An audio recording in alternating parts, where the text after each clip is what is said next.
Hello everyone, welcome back to my channel. आज की video में हम पढ़ने वाले हैं अपना नेक्स्ट वाला टॉपिक, जिसका नाम है न्यूक्लिक एसिड।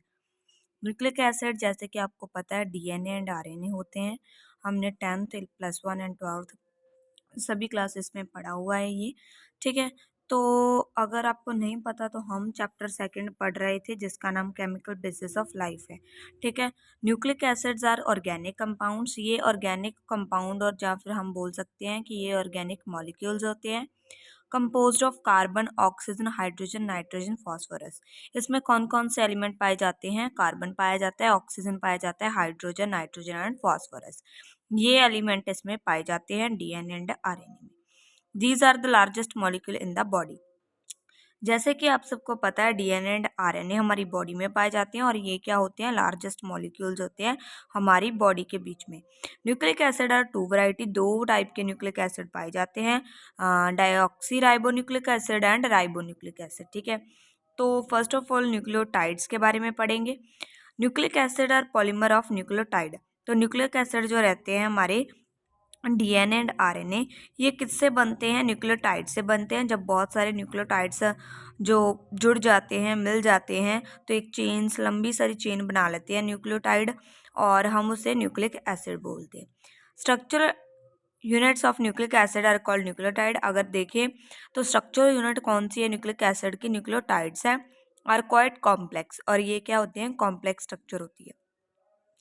और कंपोनेंट्स ऑफ न्यूक्लियोटाइड्स, जैसे कि हमें पता है न्यूक्लिक एसिड कहाँ से बनते हैं? न्यूक्लियोटाइड से बनते हैं। न्यूक्लियोटाइड्स होते हैं वो क्या होते हैं? ऑर्गेनिक कंपाउंड होते हैं, और उनमें 3 टाइप के जो रहते हैं कंपोनेंट्स पाए जाते हैं।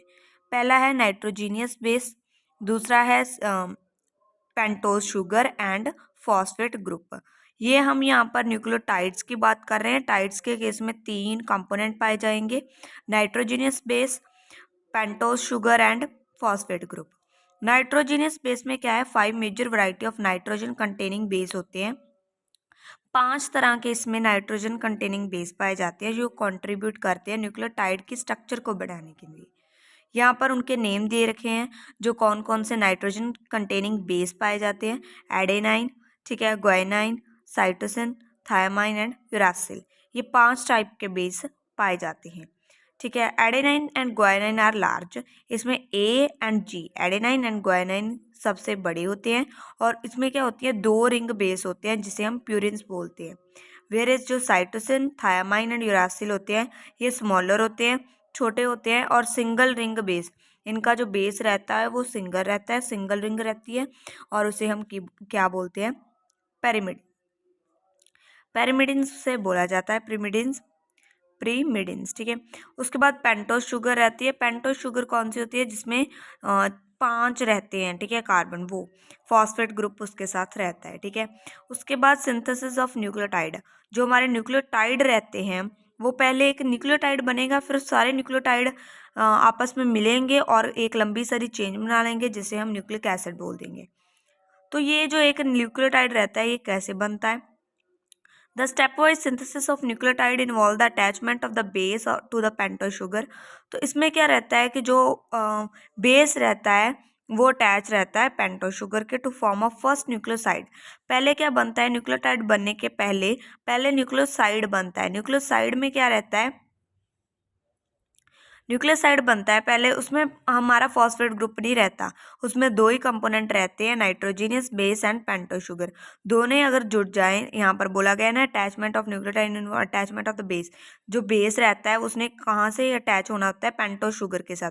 जो यहाँ पर बेस दिए गए हैं हमें 5 तरह के, वो बेस पेंटोज शुगर के साथ जुड़ जाएंगे और न्यूक्लियोसाइड बना लेंगे। देन उसके साथ उसको हम नाइट्रोजीनियस बेस रहते हैं, जो भी वो रहते हैं, जो हमने बेस बोला ना, बेस, वो नाइट्रोजीनियस बेस की बात हो रही है।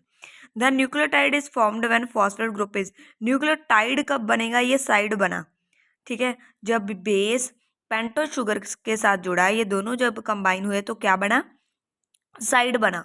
अभी हमने टाइड बनाना है तो फॉस्फेट ग्रुप आएगा, ठीक है। Phosphate group is bonded to the sugar of the nucleoside, जो न्यूक्लियोसाइड की शुगर रहेगी उसके साथ फॉस्फेट ग्रुप बॉन्ड कर लेगा और न्यूक्लिक एसिड बनाएगा। उसके बाद डायऑक्सी राइबोस न्यूक्लिक एसिड आ गया हमारे पास। जो कि है डीएनए। यहाँ पर दो टाइप के हमने न्यूक्लिक एसिड पढ़े थे, डीएनए एंड आरएनए।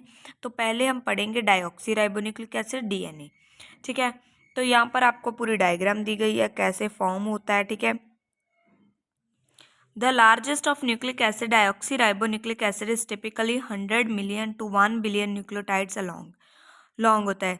तो यहाँ पर ये लार्जेस्ट हमारा न्यूक्लिक एसिड रहता है, जिसमें क्या होता है, इस 100 मिलियन से हमारे 1 बिलियन तक के न्यूक्लियोटाइड लॉन्ग रहते हैं इसमें। Each nucleotide of DNA consist of 3 parts. तो न्यूक्लियोटाइड में 3 तरह के पार्ट्स पाए जाते हैं। न्यूक्लियोटाइड टाइड की बात हो रही है तो फॉस्फेट ग्रुप तो होगा, नाइट्रोजनस बेस होगा एंड पेंटोस शुगर होगी। तो पहले नाइट्रोजनस बेस में हमने 5 बेस पढ़े थे, पर डीएनए में 4 बेस पाए जाते हैं। उनका नाम क्या है, adenine, guanine, cytosine and thiamine. तो ये 4 बेस जो हमारे डीएनए में पाए जाते हैं। Adenine and guanine are purines. तो हमारे पास प्यूरिन्स कौन से हैं, adenine and guanine. Where cytosine and thymine are pyrimidine. Pyrimidines कौन कौन से हैं, साइटोसाइन एंड थायामाइन, ठीक है। तो यहाँ पर बोला गया है, जो हमने पीछे यहाँ पर लास्ट पेज में पढ़े थे इस पे, वो रिपीट किया गया है, ठीक है। उसके बाद हमारी पेंटोस शुगर आ जाती है। A 5 carbon sugar called a deoxyribose attached to the base in DNA. तो 5 कार्बन शुगर रहती है। पेंटोस मीनिंग क्या होता है, पेंट मीनिंग क्या होता है, 5 कार्बन रहती है, ठीक है।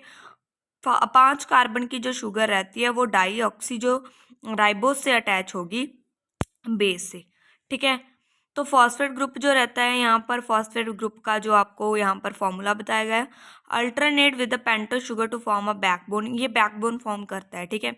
फॉस्फेट ग्रुप जब अटैच हो सकता है, पेंटोस शुगर के साथ अटैच हो जाएगा और उसके बैकबोन को फॉर्म करेगा। उसके बाद उसके डीएनए की स्ट्रक्चर बताई गई है, double helix model of DNA.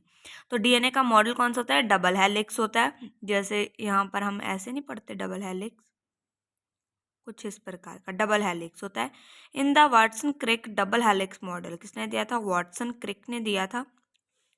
The structure of DNA resemble to the spiral ladder. जो स्पाइरल लैडर होता है उससे इसकी स्ट्रक्चर थोड़ी सी रिजेंबल करती है, मैच करती है। Each side piece is the backbone composed of. तो बैकबोन हमने पहले पढ़ा है क्या होता है, फॉस्फेट ग्रुप पाया जाता है अल्टरनेटिंग विद द शुगर। तो उसके साथ क्या रहती है, शुगर, डायोक्सी राइबोस। तो यहाँ पे आपको पूरी portion of the DNA molecule का पूरा पोर्शन बताया गया है। ये बेस है, ए के साथ टी, एडेनाइन थायामाइन आपस में बॉन्ड बनाते हैं। और किससे बनता है बॉन्ड, हाइड्रोजन बॉन्ड जो बीच में रहता है। और ग्वानिन एंड साइटोसिन दोनों आपस में बॉन्ड बनाते हैं। और किसकी हेल्प से बनता है, तो 3 बॉन्ड रहते हैं इसमें, हाइड्रोजन बॉन्ड। तो ऐसे सभी ये बॉन्डिंग है। और ये जो साइड पे क्या है, फॉस्फेट ग्रुप है और इसमें डायोक्सी राइबो शुगर है का बना हुआ, और बीच में हाइड्रोजन बॉन्ड पाए जाते हैं। और ये सभी इसमें बताया गया है जो कि न्यूक्लियोटाइड के कंपोनेंट्स हैं, ठीक है। और अगर इसको पूरी डिटेल हम डायग्राम देखें तो कैसे ए का और टी का बॉन्ड बनता है, पूरी स्ट्रक्चर देखें तो ये आपको फॉस्फेट ग्रुप बताए गए हैं, शुगर बताई गई है, उसके साथ बेस, फिर दूसरे बेस के साथ फिर शुगर और फिर फॉस्फेट ग्रुप। ये पूरी चेन बना लेता है ऐसे करता करता हमारा न्यूक्लियोटाइड। ये आप पढ़ सकते हैं अगर आप पढ़ना चाहते हैं तो। The step like connection between the backbone are pair of nitrogen. जो बैकबोन में जो कनेक्शन रहता है वो क्या होता है, पेयर होता है नाइट्रोजीनियस बेसिस का। This can be considered as soft rubber ladder that we can twist. तो हम इसे कैसे कंसिडर करते हैं, सॉफ्ट रबर लैडर रहता है जो कि हम ट्विस्ट करते हैं, ठीक है। ऐसे जो मैंने स्पाइरल लैडर की तरह इसकी जो डायग्राम बताई आपको, so that the 2 backbone become coiled to resemble a spiral staircase. The nitrogenous base face the inside of the helix and hold the 2 backbone together. तो जो साइड वाली जो बैकबोन फॉस्फेट ग्रुप जैसे मैंने आपको बताया ये साइड वाला, तो इसको कौन होल्ड करके रखता है, जो बीच में इसकी बॉन्डिंग है वो इसको होल्ड करके रखती है, ठीक है। तो फॉस्फेट ग्रुप को हम बैकबोन बोलते हैं। 2 बैकबोन्स को कौन टुगेदर होल्ड करता है, हमारा hydrogen bond. Base pairing, base pairing के बारे में बताया गया है, across from a purine on one backbone there is the pyrimidine on the other. जैसे कि हमें पहले स्ट्रक्चर में पढ़ा, प्यूरिन रहते हैं, pyrimidine रहते हैं। A given purine can not arbitrarily bind to the just. तो वो वही रिपीट हुआ है कि वो किसके साथ, जैसे एडेनाइन थायामाइन के साथ बॉन्ड बनाएगा, उसमें 2 हाइड्रोजन बॉन्ड्स रहते हैं, ठीक है, एक दूसरे के बीच में। एंड ग्वानिन एंड साइटोसाइन में 3 हाइड्रोजन बॉन्ड रहते हैं। Therefore wherever there is the A on the backbone. तो वही इसमें उसके बाद लेटर्स में बताया गया है, जो उसके सिंबल्स दिए गए थे, ए को और टी को बॉन्डिंग रहती है सी और जी की। A T and G C are call the base pair, इन्हें हम बेस पेयर बोलते हैं। The fact that one strand direct the base sequence of the other is called the law of complementary base pairing. So this is the repeat unit. You don't have to read much about this, and I want to skip that and let's discuss the function of DNA. DNA constitute, ये थोड़ा सा important है, वो आप skip कर सकते हैं, but ये एक बार आपको पढ़ना ही होगा. DNA constitute our genes. It give instruction for synthesizing all of the body protein. तो DNA में क्या पाया जाता है, जीन्स रहते हैं DNA में, और ये क्या करते हैं, इंस्ट्रक्शंस देते हैं। कुछ भी, कोई भी हमें बॉडी का प्रोटीन सिंथेसाइज करना है तो उसे क्या करें, इंस्ट्रक्ट करेंगे। It transfer hereditary information from cell to cell when cell divide and form generation to generation when organism reproduce. जब भी हम ट्रांसफर करते हैं हेरिडिटरी इंफॉर्मेशन एक सेल से दूसरे सेल को, जब सेल डिवाइड करते हैं एंड फॉर्म करते हैं, from generation to generation divide करेंगे व्हेन ऑर्गेनिज्म रिप्रोड्यूस। उसके बाद राइबो न्यूक्लिक एसिड आ गया हमारा। RNA is the second type of nucleic acid रहता है। There are 3 form of ribonucleic acid, 3 type के रहते हैं इसमें न्यूक्लिक एसिड, ठीक है। तो इसकी रेंज बताई गई है आपको, कितनी रेंज में न्यूक्लियोटाइड पाए जाते हैं इसकी चेन में। और comparison of DNA and RNA का कंपैरिजन क्या है, it is much smaller than DNA. तो हमारा आरएनए है जो छोटा होता है उसका साइज डीएनए कंपैरिजन से। उसके बाद आपको फीचर्स बताए गए हैं, जो हमारा डीएनए रहता है उसमें डाइऑक्सी राइबोस शुगर पाई जाती है, आरएनए में राइबोस शुगर पाई जाती है। नाइट्रोजनस बेस डीएनए में एडेनाइन ग्वानिन साइटोसिन थायमाइन पाए जाते हैं, और आरएनए में एडेनाइन ग्वानिन साइटोसिन यूरासिल पाए जाते हैं। और डीएनए की जो स्ट्रक्चर रहती है वो डबल स्टैंडर्ड हेलिक्स स्ट्रक्चर होती है, डबल हेलिक्स स्ट्रक्चर बोलते हैं। आरएनए की जो रहती है सिंगल स्टैंडर्ड और स्ट्रेट और फोल्डेड रहती है, और इसमें बेस पेयर की काउंटिंग लिखी गई है, ठीक है। और आरएनए में इतने बेस पेयर पाए जाते हैं। उसके बाद कहाँ पर एक्शन रहता है, डीएनए का जो फंक्शन होता है न्यूक्लियस में होता है, ठीक है। वाल जो हमारा आरएनए रहता है वो लीव करता है न्यूक्लियस को, और वो लीव करके न्यूक्लियस को साइटोप्लाज्म में अपना फंक्शन शो करता है।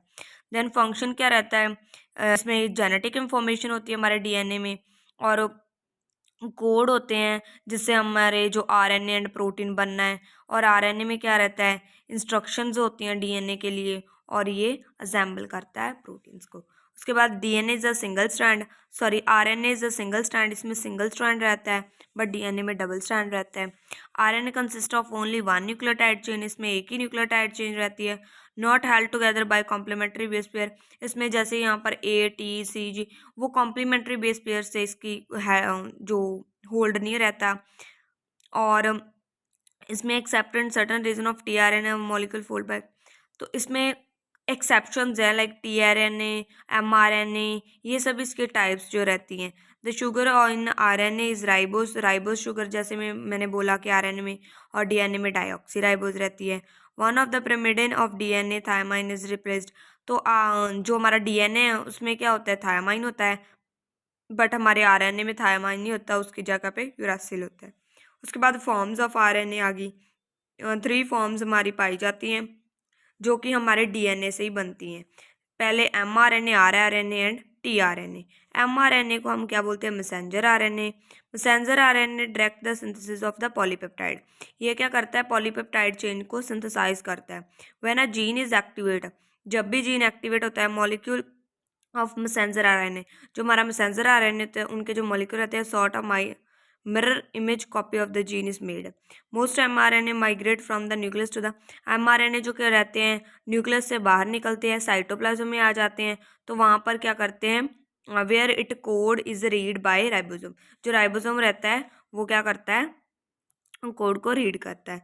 राइबोसोमल आरएनए क्या होता है, आरआरएनए, जो कि करता है which comes together with ribosomal protein के साथ आता है और क्या करता है, राइबोसोम बनाता है। उसके बाद ट्रांसफर आरएनए, टीआरएनए बोलते हैं इसको, bind two amino acid during translation, जब ट्रांसलेशन होती है तो वो ये क्या करता है, अमाइनो एसिड के साथ बाइंड कर जाता है।